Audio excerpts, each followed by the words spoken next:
Hi friends, this is Harry cinema bus அப்டேட்டில் அடுத்தது ஒரு தெரிக்க விடுற ஒரு அப்டேட்டோட வந்திருக்குங்க. சற்றுமுன் ரஜினி சார் சென்னை ஏர்போர்ட்லேருந்து கிளம்பி நார்த் இந்தியா கிளம்பியிருக்காரு.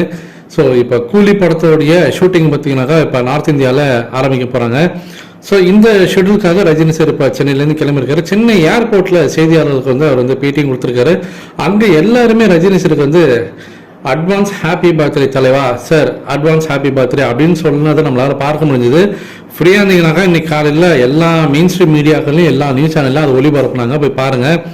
செய்தியாளர்களே வந்து ரஜினி சார் வந்து அட்வான்ஸ் ஹாப்பி பர்த்டே விஷயம் சொல்றதெல்லாம் வந்து வேற லெவல் அப்படின்னு நான் சொல்லுவேன். அந்த இடத்துல ஒரு செய்தியாளர் வந்து கேட்குறாரு, திருவண்ணாமலையில் 7 பேர் இறந்துட்டாங்களே மண் சரிவுனால, அதை பற்றி நீங்கள் என்ன நினைக்கிறீங்க போது எங்கே எப்போ அப்படின்ற பேர் கேட்டிருந்தாரு. மேபி ரஜினி சாருக்கு அந்த நியூஸ் தெரியாமல் இருந்துக்கலாம். அப்போ இந்த மாதிரி திருவண்ணாமலையில் சார் அப்படின்னும் போது ஓ மை காட் அப்படின்ற மாதிரி சொல்லிட்டு அவரோட ஆதங்கத்தை வெளிப்படுத்திட்டு கிளம்பிட்டாரு. ஸோ ஃப்ளைட்டுக்கு டைம் ஆயிடுச்சுன்னு நினைக்கிறேன். அவசர அவசரமாக கிளம்பி போயிட்டே இருந்தாரு. அடுத்தது பொதுவாக எல்லாருமே ஃபேன்ஸ்லாம் வந்து ஃபோட்டோ எடுப்பாங்க, அது கூட டைம் இல்லை, அவர் கிளம்பி போயிட்டாரு. அடுத்தது முக்கியமான விஷயம் என்னன்னாக்கா, இப்போ ஜெயிலில் செகண்ட் பார்ட் எடுக்க போகிறாங்க கேள்விப்படுறோம். இப்போ கூலிக்கு போகிறதுக்கு அப்புறமாட்டா என்ன படம் சார் பண்ணுறீங்க அப்படின்னு கேட்கும்போது வெயிட் பண்ணுங்க, அனௌன்ஸ்மெண்ட் வரும் அப்படின்ற மாதிரி சொல்லிட்டாருங்க. ஸோ இதுதான் முக்கியமான விஷயம். அடுத்தது தலைவரோட பிறந்தநாளுக்கு தளபதி படம் ரிலீஸ் ஆகுது. பல திரையரங்களில் இதுக்கான புக்கிங்ஸ் ஆரம்பிச்சிட்டாங்க. ரோஹினி சினிமாஸ்லாம் ஹவுஸ்ஃபுல் காட்சிகள் இப்போவே வந்து எல்லாமே காட்சிகள்லாம் ஃபுல் ஆயிடுச்சு.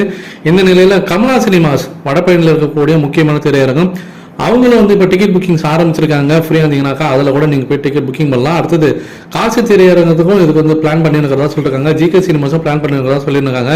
வெற்றி திரையரங்கும் 2 ஷோ எங்களால் முடிஞ்சால் நாங்கள் போடுறோம் அப்படின்ற மாதிரி எல்லாருமே வந்திருக்காங்க. ஸோ செலக்டிவ் ஸ்க்ரீன்ஸில் தான் ரிலீஸ் ஆகுது. ஸோ கம்மியான ஷோஸ் தான் இருக்கும். இருந்தாலும் உங்களுக்கு உங்கள் ஏரியா பக்கத்தில் ஏதாவது தேட்டரில் இது வந்து வந்ததுனாக்கா, ரிலீஸ் ஆச்சுன்னா, ரீ ரிலீஸ் ஆச்சுன்னா மறக்காமல் பாருங்கள் ஃப்ரெண்ட்ஸ்.